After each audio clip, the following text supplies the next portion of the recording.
St. Paul's Lowertown neighborhood has undergone a successful makeover in the past 30 years. The sturdy brick buildings that once contained warehouses and factories are now filled with apartments, artist lofts, and restaurants. And at the heart of it all stands the Union Depot.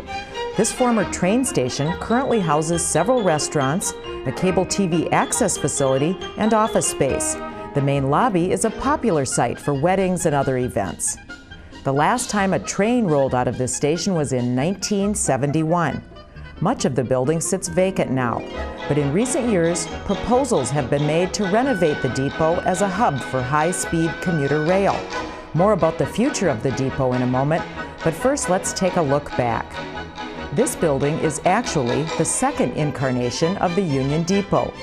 The first one opened in 1881 as a joint venture by the many competing railroad lines serving St. Paul. On the site now occupied by the post office, it stood for 40 years, surviving a fire in 1884.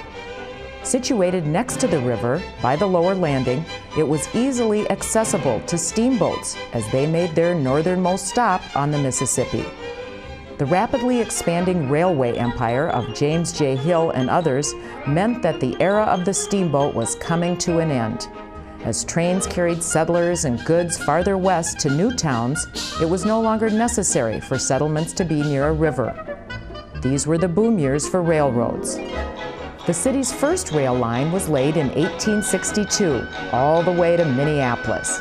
By 1889, the busiest year ever for the depot, as many as 268 trains per day passed through this station, carrying a total of 8 million people. Although St. Paul could have used an even larger depot in those days, it was not until 1917 that ground was broken for the current depot. 4 blocks of warehouses and hotels were cleared for the project, and a huge platform was built to keep the tracks above floodwaters. These elevated tracks also led to the construction of a new Robert Street Bridge, since the old bridge was now too low for trains to pass beneath. Meanwhile, the first depot suffered another fire, and World War I interrupted construction of the new building. When finished in 1923, the neoclassical-style Union Depot had a concourse spanning 17 tracks. For the next 48 years, passengers arrived and departed here.